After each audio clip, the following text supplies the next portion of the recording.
Hi నమస్తే. ఈరోజు నేను చేయబోయే రెసిపీ స్పినాచ్ పచ్చడి. దానికి కావలసిన ingredients: spinach, oil, coriander seeds, red chilli, జీరా, onions, tamarind, chana dal, salt. First stove on చేసుకొని ప్యాన్ పెట్టుకొని కొరియండర్ సీడ్స్, రెడ్ చిల్లీ, జీరా, చనా దాల్, ఆనియన్స్ వేసుకొని ఫస్ట్ బాగా రోస్ట్ చేయాలి. అది రోస్ట్ అయినాక అది బాగా రోస్ట్ అవ్వాలి. కొంచెం బాగా మగ్గినాక నెక్స్ట్ అది ఒక జార్లో తీసుకొని గ్రైండ్ చేసుకోవాలి. నెక్స్ట్ అగైన్ ఒక ప్యాన్ తీసుకొని అందులో కొంచెం ఆయిల్ వేసుకొని బాగా హీట్ అయినాక కట్ చేసుకున్న స్పినాచ్ వేసుకొని బాగా ఫ్రై చేయాలి.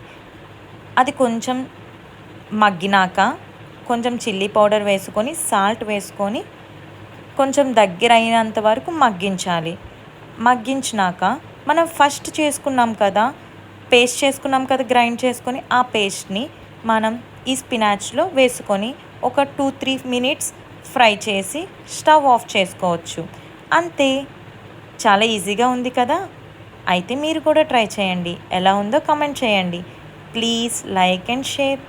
Thank you for watching my video.